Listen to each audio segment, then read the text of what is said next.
wa ala alihi wa ashabihi wa man wala.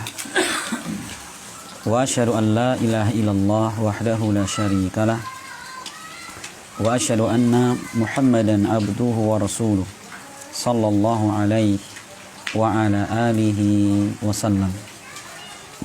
Qala Allah subhanahu wa ta'ala, ya ayyuhalladzina amanu taqullaha haqqa tuqatih wa la tamutunna illa wa antum muslimun. Ya ayyuhan nasu taqu rabbakumul ladzi khalaqakum min nafsin wahidah wa khalaqa minha zawjaha wa bassa minhuma rijalan katsiran wa nisaa'a wattaqullaha alladzi tasaaluna bihi wal arham innallaha kana 'alaikum raqiba.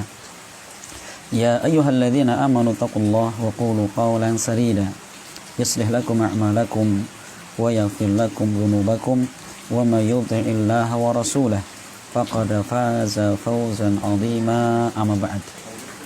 Ikhwan rahimani wa rahimakumullah, alhamdulillah kita bersyukur kepada Allah Subhanahu wa taala atas kemudahan ya kepada kita semua sehingga kita kembali untuk mengkaji di dalam kitab Al-Qawaidul Arba', 4 kaidah ya di dalam masalah tauhid dan masalah syirik.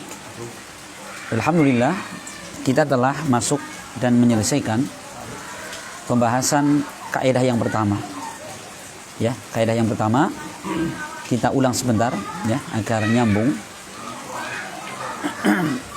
Jadi kaidah yang disebutkan penulis kitab di sini itu sebenarnya adalah menjelaskan tentang 2 hal. Yang pertama adalah kita mengenal agama Nabi kita Muhammad SAW. Ya, kita mengenal bagaimana agama yang dibawa Nabi. Ya. Dan yang kedua adalah kita bisa membedakan antara agama yang dibawa Nabi dengan agamanya orang-orang musyrik. Ya, dengan agamanya orang-orang musyrik. Maka agama yang dibawa Nabi SAW, tauhid yang dibawa Nabi, ini adalah tauhid dengan 3 macamnya. Tauhid rububiyah, ya, tauhid uluhiyah, dan tauhid asma wa sifat. Perhatikan ya, saya ulangi lagi, tekankan lagi bahwa tauhid yang dibawa Nabi tercakup padanya 3 macam tauhid. Rububiyah, yaitu ifradullahi bi af'alihi, mengesahkan Allah dalam perbuatannya, yaitu mengesahkan Allah satu-satunya menciptakan, yang mengatur, menghidupkan, mematikan, memberikan rizki dan lain sebagainya. Itu tauhid rububiyah. Yang tauhid rububiyah ini ditetapkan oleh orang-orang musyrik di zaman Nabi SAW ya, dengan dalil-dalil yang sudah kita bacakan pada pertemuan yang lalu. Di antaranya adalah di dalam surat Yunus ayat 31. Allah berfirman, "Qul may yarzuqukum minas sama'i wal ard." Ya, "Amman yamlikus sam'a wal absara wa may yukhrijul hayya minal mayyit wa yukhrijul mayyita minal hayy wa may yudabbirul amra fasayaquluna Allah." Kata Allah, wahai Rasul, katakanlah kepada orang musyrik, siapa yang memberikan rizki kepada kalian baik dari langit maupun dari bumi. Perhatikan, siapa yang menguasai, memiliki pendengaran dan penglihatan, siapa yang mengeluarkan yang hidup dari yang mati dari yang hidup, dan siapa yang ngatur alam semesta ini. Apa jawaban orang musyrik? Fasayaquluna Allah. Mereka mengatakan itu semua milik Allah. Masya Allah, ngasih rizki ya, menghidupkan, mematikan, mengatur. Orang musyrik mengatakan Allah yang melakukannya. Ini menunjukkan bahwa orang musyrik ini mereka menetapkan tauhid rububiyah. Cuma itu saja. Bahkan bukan hanya orang musyrik saja. Ya, pentolannya kesyirikan, yaitu iblis, Fir'aun pun ternyata mereka menetapkan tauhid rububiyah. Ya, maka di dalam Al-Qur'an ya, yang terdapat di dalam surat An-Nahl ayat yang ke-14, Allah menyebutkan Ternyata Fir'aun yang dia begitu sombongnya, dia mengatakan wa qala ana rabbukumul a'la, aku adalah Rabb kalian yang maha tinggi. Dan juga dia mengatakan ya ayyuhal mala'u ma alimtu lakum min ilahin ghairi, wahai ya pembesar-pembesarku, aku tidak tahu untuk kalian seorang sesembahan selain aku. Ini ucapan siapa? Fir'aun. Ya, dia menganggap dirinya, mengakui dirinya sebagai sesembahan. Perhatikan, apakah ucapan Fir'aun seperti itu? Ya, itu dikarenakan dari hatinya? Tidak. Allah mengatakan wajahadu biha wastaiqanatha anfusuhum. Fir'aun dan bala tentaranya, mereka mengingkari dakwah Nabi Musa alaihissalam. Padahal apa? Hati mereka sebenarnya mengimani. Ya, hati mereka tuh mengimani Allah yang ngasih rizki, menghidupkan, mematikan, menciptakan. Cuman apa? Dzulma wa uluwa, dikarenakan kezaliman dan kesombongan yang menjadikan mereka mengingkarinya. Perhatikan, Fir'aun saja menetapkan tentang tauhid rububiyah ini. Abu Lahab, Abu Jahal, ya, ketika Rasulullah SAW mengumpulkan pembesar-pembesar Quraisy, Abu Lahab datang, Abu Jahal datang di situ. Rasul pernah mengatakan, ya, seandainya saya katakan di balik bukit ini ada satu pasukan yang hendak menggempur kita, ya, apakah kalian percaya? Semua mengatakan kami percaya. Yang kedua, ya, dikatakan apakah kalian percaya atau ucapkan kalimat la ilaha illallah, niscaya kalian beruntung. Mulailah angkat tangan Abu Jahal, ya, Abu Lahab mengatakan ali hada jama'tana ya Muhammad tabban laka, cuman urusan ini kamu kumpulkan kami wahai Muhammad, celakalah kamu. Perhatikan ya, kapan Abu Lahab menentang Nabi SAW? Ketika Rasul mendakwahkan apa? Mendakwahkan tentang uluhiyah, mentauhidkan Allah dalam ibadah. Makanya kalau sekedar ya beriman terhadap Allah mencipta, mengatur, itu saja, maka tidak beda dengan akidahnya Abu Lahab, Abu Jahal, dan Fir'aun. Bahkan akidahnya Iblis. Iblis dalam Al-Quran mengatakan Rabbi bima akhwaitani la ughwiyannahum ajma'in. Wahai Rabbku, wahai Rabbku, kata Iblis, disebabkan engkau telah sesatkan kami, sungguh saya akan menyesatkan seluruh anak cucu Adam. Ucapan siapa? Iblis mengatakan Rabbi, Rabbku. Insyaallah ya, berarti apa? Iblis pun ternyata mereka menetapkan Allah sebagai Rabb, mencipta, mengatur, dan lain sebagainya. Nah, ini yang pertama ini. Ya, jadi tauhid rububiyah ini diimani juga oleh orang musyrik. Nah, yang kedua, tauhid uluhiyah, yaitu apa? Ifradullah bil ibadah, mengesahkan Allah dalam ibadah. Nah, jenis tauhid inilah yang diingkari oleh orang-orang musyrik. Ya, orang musyrik mengingkari ini, tidak mau memurnikan ibadah hanya kepada Allah Subhanahu wa taala. Ya, mereka mengingkarinya. Maka saya jelaskan tadi, ketika orang musyrik diajak mengucapkan la ilaha illallah karena mereka tahu konsekuensinya. Setelah mengucapkan la ilaha illallah, berarti mereka meninggalkan segala sembahan Lata, Uzza, ya, dan 360 patung yang ada di Ka'bah saat itu. Konsekuensinya kalau mengucapkan kalimat itu, tinggalkan semua, hanya kepada Allah mereka sembah. Apa? Mereka memusuhi Nabi. Nah, di sini ya. Maka bagian yang kedua, tauhid uluhiyah, inilah yang diingkari oleh orang-orang musyrik. Yang ketiga adalah tauhid asma dan sifat. Ya, orang-orang musyrik mereka juga beriman dan menetapkan nama dan sifat Allah Subhanahu wa taala, kecuali satu nama yang mereka orang musyrik mengingkarinya, yaitu nama Ar-Rahman. Allah Al-Khaliq. Mereka imani, mereka terima itu. Cuma satu nama Ar-Rahman saja yang orang musyrik mereka mengingkarinya. Dari sini. Ini kaidah yang pertama. Jadi kaidah yang pertama ini, masya Allah ya, penulis kitab sangat jeli sekali. Itu beliau menerangkan kepada kita bahwa agama yang dibawa Nabi itu adalah agama yang mendatangkan 3 macam tauhid. Mungkin kita bertanya, Ustaz, dari mana kok kemudian tauhid tiba-tiba dibagi menjadi 3? Apakah di dalam Quran ada ya inna tauhida yanqasimu ila 3 aqsam? Enggak ada.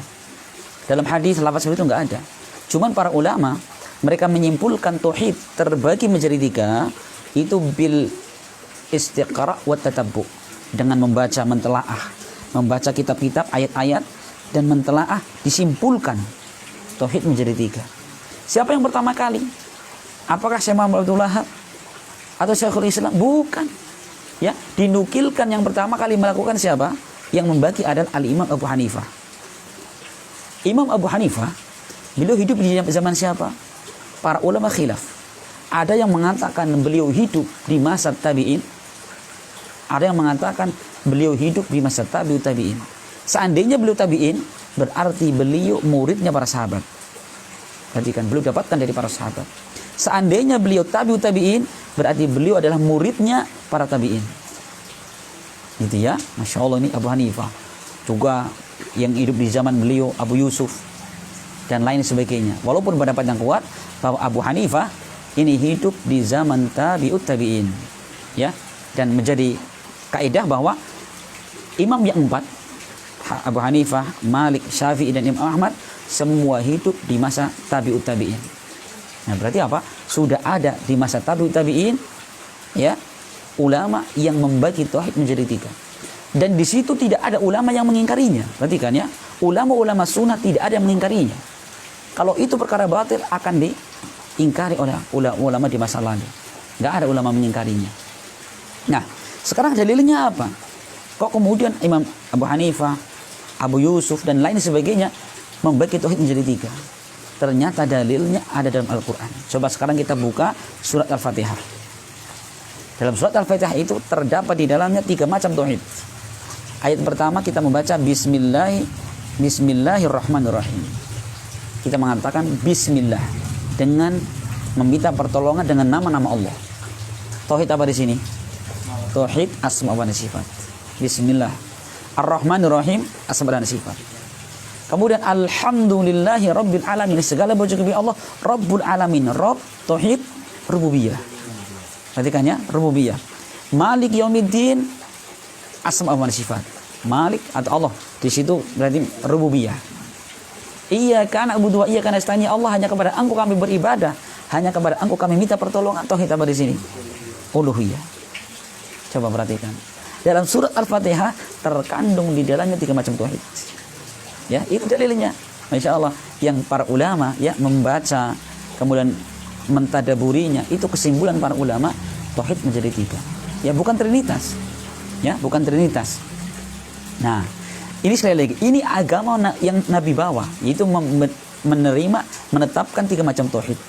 Adapun agama yang dianut orang-orang musyrik, apa? Dia hanya menetapkan tauhid rububiyah dan asma dan sifat. Itu pun tidak semua diimani. Adapun uluhiyah mereka ingkari.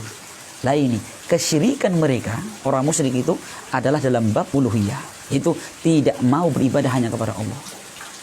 Ya. Ya, di sini ini kaidah yang pertama. Masya Allah. Makanya kalau ada orang zaman sekarang, ya, seperti orang ahlul kalam, ya, ahlul kalam, ketika mereka menafsirkan makna la ilaha illallah, apa kata mereka? La khaliqa illallah. Tidak ada mencipta kecuali Allah. Sering kan kita dapetin kan lagu-lagu di masjid-masjid. Apa itu? La ilaha illallah, la khaliqa illallah. Apalagi Mas Rohan? Fajar Sari sering nyanyi itu, Pak. Apa Pak Andi? La maujuda illallah, tidak ada yang wujud kecuali Allah. Tidak ada yang mencipta kecuali Allah. Apalagi Pak? La matlubu, tidak ada yang diharapkan kecuali Allah. Semua rububiyah ini. Ya, makna la ilaha illallah dibawa ke rububiyah. Tidak, uluhiyah itu adalah apa?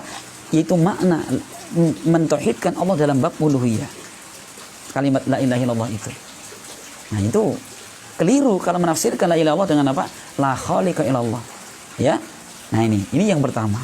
Kaidah yang pertama itu adalah menerangkan kepada kita tentang agamanya orang musyrik. Beda dengan agamanya yang dibawa Nabi Shallallahu Alaihi Wasallam. Perbedaannya tadi, agama yang dibawa Nabi 3 tauhid.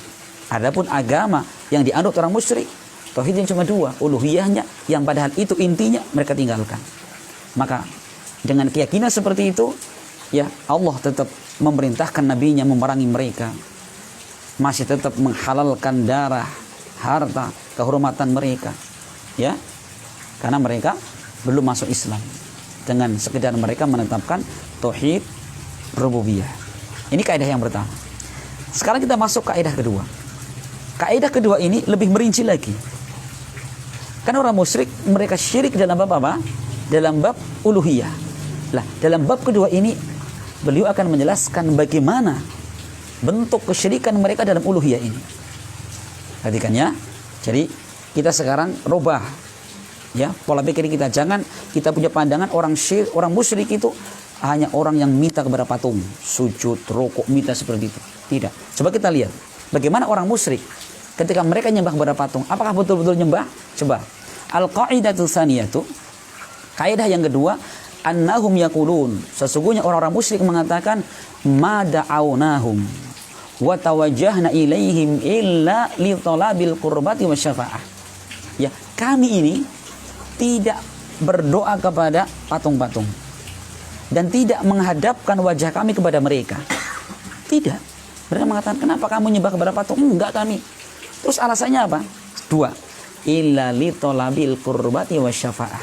Melainkan kami, kata mereka, minta dengan patung-patung ini, dengan selain Allah ini, untuk apa? Agar mereka mendekatkan diri kami kepada Allah dan agar mereka menjadi syafaat bagi kami di hadapan Allah Subhanahu wa taala. Ini. Jadi mereka nggak mau dikatakan, kenapa kamu nyembah kepada patung? Kami nggak nyembah. Cuman apa? Kami menjadikan patung orang soleh ini agar apa? Mendekatkan kami kepada Allah. Kami ini tahu hanya minta kepada Allah. Cuman apa? Kita orang banyak dosa, banyak kealpaan, sedikit amal kebaikan, agar mereka mendekatkan kepada Allah. Kalau di zaman kita masih ada seperti itu, itulah akidah orang musyrik. Paham ya? Orang pakai tawasul sekarang, tawasul kepada orang sudah mati, tawasul kepada Rasul. Ya Habibil Mustafa balligh maqasidana, wahai kasihku yang Allah pilih, sampaikanlah hajat kami kepada Allah. Coba. Tawasul bukan gitu. Rasulullah SAW, kamu nyembah kepada Rasul? Tidak, kami minta kepada Allah, perantara Nabi. Itulah agama orang musyrik. Perhatikan ya, ini perhatikan. Makanya kalau kita datang sekarang, kata Syekh Shalih Fauzan, kita datang kepada ahli kubur yang biasa datang ke kuburan, minta ke kuburan, doa kepada kuburan. Kita tanya, kenapa kalian minta kepada kuburan? Apa jawaban mereka? Kami tahu bahwa wali ini, ya, dia orang soleh, tidak bisa memberikan manfaat, tidak bisa memberikan mandharat, tapi apa? Dia adalah orang soleh. Ya, yang kami harapkan mereka ini memberi syafaat kepada kami di sisi Allah Subhanahu wa taala. Sama tidak dengan keyakinan orang musyrik? Sama. Ya, sama persis itu. Nah, sekarang dalilnya. Perhatikan ini penulis kitab ya, bikin kaidah, dalilnya ini buktinya. Fadalilul qurbati, maka dalil tentang kurbah. Orang musyrik mereka beribadah minta kepada patung, bukan kepada patungnya, tapi apa? Agar patung ini menyatukan kepada Allah. Ya, kalau sekarang berarti kepada kuburan, para orang dianggap wali, orang dianggap soleh, gitu ya. Mereka minta akan mendekatkan kepada Allah atau memberikan syafaat. Nah, sekarang apa bedanya? Mereka minta didekatkan kepada Allah, yaitu agar mereka meminta didekatkan kepada Allah, kemudian diangkat derajatnya di hadapan Allah, disempurnakan dia. Adapun kalau syafaat, ini orang yang merasa kurang, ya, agar kekurangan mereka ini kemudian akan dia mendapatkan pertolongan dengan sebab orang-orang tadi. Kita sekarang baca dalilnya. Fadalil qurbati, adapun dalil tentang kurbah, mendekatkan diri. Qauluhu ta'ala, adalah firman Allah, walladzina takhadhu min dunihi awliya ma na'buduhum illa liyuqarribuna ila Allahi zulfa innallaha yahkumu bainahum fima hum fihi mukhtalifun innallaha la yahdi man huwa kadhibun kafar. Surat Az-Zumar ayat ketiga. Az-Zumar ayat ketiga. Kata Allah, dan orang-orang yang mereka mengambil selain Allah sebagai wali, sebagai penolong, ya, mereka menjadikan selain Allah, ya, orang soleh sudah mati, patung bentuknya orang soleh, mereka menjadikan selain Allah sebagai penolong dan wali-wali mereka itu. Apa kata mereka? Mana buduhum, kami tidak nyembah kepada mereka.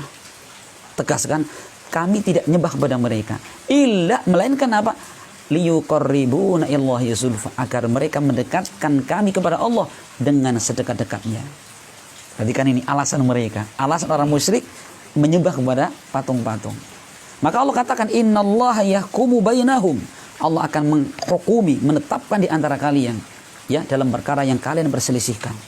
Ya, perselisihan orang musyrik dan orang mukmin Allah akan tetapkan pada hari kiamat. Perhatikan, Allah tutup ayatnya, innallaha la yahdi man huwa kadhibun kafar. Allah tidak akan memberikan petunjuk kepada orang yang berdusta dan kafir, banyak kafir kepada Allah. Perhatikan, Allah menghukumi orang-orang yang menjadikan selain Allah ya sebagai penolong, ya sebagai pelindung, ya.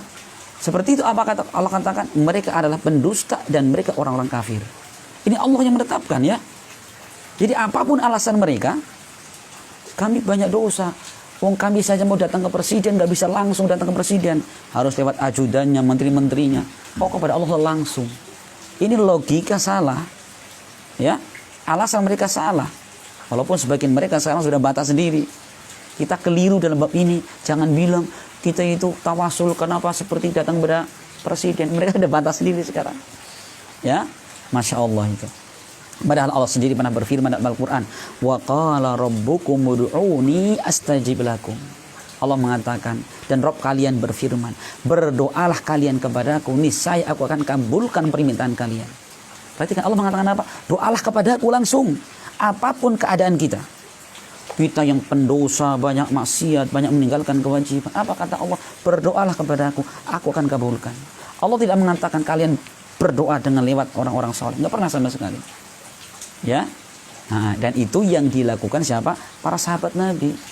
Para sahabat Nabi ketika mereka masih hidup, ya, ketika minta hujan, ya, minta kepada Rasul, ya Rasul, tolong doakan kepada Allah. Ya, doakan kepada Allah agar Allah turunkan hujan kepada kami. Tapi setelah sepeninggal Rasul, tidak pernah para sahabat minta kepada Rasul yang sudah wafat. Tidak pernah sama sekali. Yang ada adalah apa? Para sahabat meminta kepada Al-Abbas, paman Nabi. Baik Al-Abbas, engkau adalah paman Nabi. Tolong doakan kepada Allah Subhanahu wa ta'ala. Orang masih hidup.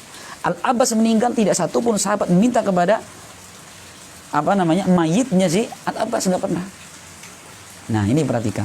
Insyaallah ya, ini agamanya orang musyrik di situ. Ternyata mereka kalau dikatakan nyembah kepada patung, tidak kami. Kepada kuburan tidak kami. Cuma apa? Agar mereka mendekatkan kami kepada Allah dan memberikan syafaat kepada kami. Ini dalil tentang apa? Tentang maksud orang musyrik dalam ibadahnya, yaitu apa? Adalah beribadah kepada selain Allah adalah untuk mendekatkan kepada Allah. Adapun yang kedua, dalil tentang masalah syafaat. Dalil tentang masalah syafaat. Wa dalilu syafaati qauluhu ta'ala. Dan dalil tentang masalah syafaat adalah firman Allah Subhanahu wa ta'ala di dalam surat Yunus ayat 18. Wa ya'buduna min dunillah ma la yadurruhum ma la yanfa'uhum wa yaquluna haula'i syufa'auna 'indallah. Dan mereka menyembah kepada selain Allah. Perhatikan ya, mereka menyembah kepada selain Allah. Ma la yadurruhum ma la yanfa'uhum, sesuatu yang tidak memudaratkan mereka dan tidak memberi manfaat kepada mereka. Tahu orang musyrik pun tahu. Patung ya yang mereka sembah, jelas mereka. Patung kalau diajak ngomong nggak pernah bisa ngomong. Dipukul pun nggak ngelawan, ditendang pun nggak ngelawan. Nah, itu tahu mereka, nggak bisa ngasih manfaat juga. Tapi cuma apa? Wa yaquluna, mereka mengatakan haula'i syufa'auna indallah. Mereka adalah apa? Para pemberi syafaat kepada kami di sisi Allah Subhanahu wa ta'ala. Kita kalau mendatangi orang-orang yang minta kepada kuburan, Pak, Bu, Anda meminta kepada orang sudah mati. Ya, orang sudah mati di depan mata kita saja. Bu, mau ngopi, diam saja. Bu, mau makan sambal, diam saja. Tak pukul ya, diam saja. Kan gitu ya. Dia paham sekali orang mati nggak bisa apa-apa. Cuman apa kata mereka? Mereka ini orang soleh. Yang mati orang soleh. Agar apa? Mereka memberikan syafaat kepada kami di hari kiamat kelak. Maka Allah kemudian apa?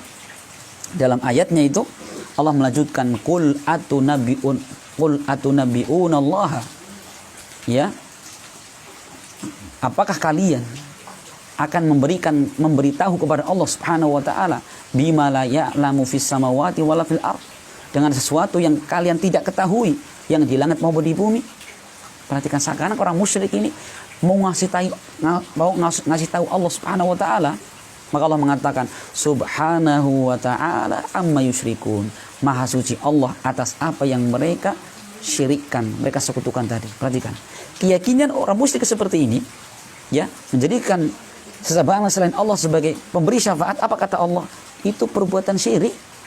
Syirik ya. Allah mengatakan subhanahu wa ta'ala amma yusyrikun. Maha suci Allah atas apa yang mereka syirikkan kepada Allah.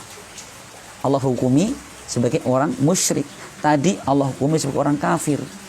Pendusta lagi. Ini bukan kita yang menghukuminya ya. Iya, kita berbicara hukum. Adapun kita berbicara person, beda lagi. Kita berbicara hukum ya. Kita bukan berbicara personalnya. Tidak. Nah ini Masya Allah. Nah maka Bapak sekalian ya, Allah subhanahu wa ta'ala ini sudah membatalkan segala keyakinan mereka ya. Maka dalam pembahasan kitab tauhid sudah kita jelaskan dulu ya, bahwa Allah subhanahu wa ta'ala ini menerangkan dalam satu ayatnya, membabat habis kesyirikan sampai ke dasar-dasarnya. Dalam surat Saba ayat 22 sampai 23 ketika Allah berfirman, qulid alladzina za'amtum min dunillah. Ucapkan wahai Rasul ya, silahkan kalian meminta kepada orang-orang yang kalian anggap, yang kalian angkat sebagai Tuhan selain Allah subhanahu wa ta'ala. Perhatikan, ini menunjukkan bahwa orang-orang musyrik ketika mereka minta kepada selain Allah subhanahu wa ta'ala, itu bukan di atas keyakinan, cuman persangkaan, bukan di atas ilmu, cuman angan-angan. Perhatikan ya, mereka ketika minta ke kuburan itu tidak ada di atas keyakinan. Apa kata Allah? Za'amtum, atas persangkaan kalian. Ini menunjukkan bahwa ya, peribadahan mereka itu bukan dibangun di atas ilmu. Perhatikan, saya ulangi lagi. Allah mengatakan, ucapkan wahai Rasul kepada orang musyrik, silahkan kalian meminta kepada selain Allah yang kalian sangka itu. Padahal apa? Yang kalian sembah itu la yamlikuna mithqala dzarratin fis samawati wala fil ard. Padahal mereka ini tidak memiliki dan menguasai baik di langit maupun di bumi walaupun sekedar sebiji zarrah pun. Ya, enggak memiliki sama sekali. Oh, kalau enggak memiliki, mungkin dia punya aset atau punya modal di situ. Itu pun Allah buang. Allah Allah ingkari dan mengatakan wa ma lahum fihi min syirkin. Mereka pun tidak ada sedikit pun ya andil modal di dalam penciptaan langit dan bumi. Oh, mungkin enggak ada aset di situ, cuma mungkin bantu. Allah bantah lagi wa ma lahum minhum min dhahir, dan mereka juga tidak membantu sama sekali. Oh, kalau enggak bantu mungkin ngasih syafaat. Allah bantah lagi wala tanfa'u syafa'atu indahu illa liman adzinalah, dan tidak bermanfaat syafaat di sisi Allah Subhanahu wa taala kecuali orang-orang yang Allah izinkan. Ya. Siapa yang Allah izinkan itu? Ahlu tauhid. Orang yang mentauhidkan Allah Subhanahu wa taala yang akan mendapatkan apa? Syafaat. Adapun orang musyrik nonsen, enggak akan mungkin, karena Allah mengatakan fama tanfa'uhum syafa'atu syafi'in. Ya, maka tidak bermanfaat ya syafaatnya orang-orang yang memberikan syafaat. Ini penafian syafaat bagi orang-orang yang musyrik, tidak akan pernah mendapatkan syafaat. Ya, maka orang kalau mati dalam keadaan musyrik, mau didoakan sebanyak apapun orang, nggak akan Allah kabulkan. Ya, didoakan orang sesoleh apapun, nggak akan bisa. Jika dia mati dalam keadaan musyrik, nggak akan sama sekali. Ya, nggak akan sama sekali. Karena doa adalah syafaat itu. Syafaat ya, dan itu enggak mempan. Allah enggak akan menerima ya syafaatnya orang-orang musyrik tadi. Dipahami ya? Ini Masya Allah, ini detail sekali kaidah kedua ini. Jadi inilah keadaan ibadahnya orang-orang musyrik. Kemudian penulis kitab di sini setelah beliau menyebutkan tentang syafaat. Syafaat pun tidak semua dibenarkan. Perhatikannya, mereka alasannya syafaat. Kemudian penulis kitab di sini belum merinci, belum mengatakan wa syafa'atu syafa'atani. Syafaat itu ada dua macam. Syafa'atun manfiyatun wa syafa'atun musbatatun. Ada syafaat yang dinafikan dan ada syafaat yang ditetapkan. Ya, ada syafaat yang ditetapkan, ada syafaat yang dinafikan. Fa syafa'atul manfiyatu, adapun syafaat yang dinafikan itu apa itu? Maka natutlabu min ghairillah fi ma la yaqdiru alaihi ilallah. Yaitu syafaat yang diminta kepada selain Allah dalam perkara yang tidak ada yang mampu kecuali Allah. Ya, minta syafaat kepada selain Allah dalam perkara yang apa? Tidak ada yang mampu kecuali Allah Subhanahu wa taala. Seperti apa? ya, dia minta syafaat kepada wali-wali, ya, dalam perkara yang tidak dia mampu. Syirik itu, ya. Wa dalilu qauluhu ta'ala, dalilnya firman Allah, ya ayyuhalladzina amanu anfiqu mimma razaqnakum min qabli ay ya'tiya yawm la bai'u fihi wala khullatu wala syafa'ah wal kafiruna humudz zalimun. Perhatikan ayat ini. Ya, Allah mengatakan surat Al-Baqarah 254. Al-Baqarah 254. Wahai orang-orang beriman, ya, infakkanlah sebagian dari yang kami rizkikan kepada kalian sebelum datang suatu hari yang tidak ada jual beli padanya, tidak ada kasih sayang, dan tidak ada syafaat. Ya, perhatikan, Allah mengatakan tidak ada syafaat. Wal kafiruna humudz zalimun, dan orang-orang kafir merekalah orang-orang yang zalim. Ini maksudnya apa? Dinafikan syafaat bagi orang-orang kafir. Ya, orang kafir dari kiamat nggak dapat syafaat sama sekali. Walaupun tadi saya gambarkan yang mendoakan 1000 orang, sekampung, senegara, nggak akan Allah terima syafaat itu. Wa syafaatul musbatah, adapun syafaat yang Allah tetapkan itu hiya allati tutlabu minallah, yaitu syafaat yang diminta dari Allah Subhanahu wa taala. Kata beliau, wa syafi'u mukramun bi syafaah. Ya, orang yang memberi syafaat ini adalah orang yang dimuliakan dengan syafaat. Yaitu apa? Orang yang Allah berikan izin. Siapa mereka? Orang beriman. Wal masyfu'u lah huwa man radhiyallahu qawlahu wa amalahu ba'dal idzni. Dan orang yang diberi syafaat, ini perhatikan oleh sekalian, syafaat yang Allah tetapkan ini ada syaratnya. Yang pertama, bahwa orang yang memberi syafaat ini memang orang yang Allah izinkan, ya, orang yang Allah ridhoi.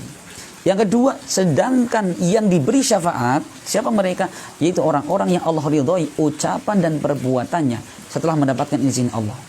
Sekarang orang musyrik, orang kafir, apakah Allah ridho kepada mereka? Enggak. Allah mengatakan innallaha la yardha bi'ibadihil kufur. Allah tidak pernah ridho kekafiran pada seorang hamba. Maka orang kafir enggak akan Allah ridhoi, tidak akan mungkin mereka menerima syafaat. Ya, Allah mengatakan man dzalladzi yashfa'u indahu illa bi'idnih. Ya, siapa yang memberi syafaat di sisi Allah melainkan dengan izin Allah Subhanahu wa taala. Perhatikan, syafaat itu, jadi kalau kita terangkan di dalam pembahasan syafaat ada 3. Satu, pemilik syafaat. Siapa itu? Allah. Yang kedua, pemberi syafaat. Yaitu orang-orang yang memang Allah berikan dia untuk ngasih syafaat. Dan yang ketiga, yang diberi syafaat. Siapa mereka? Adalah ausatul mu'minin, orang beriman yang bermaksiat. Ya, orang iman bermaksiat, yaitu orang yang mentauhidkan Allah, mereka mendapatkan syafaat. Ini menunjukkan, ya, keutamaan tauhid. Dengan tauhid yang ada pada seorang, dia mendapatkan syafaat. Tanpa tauhid nggak akan mendapatkan syafaat. Ya.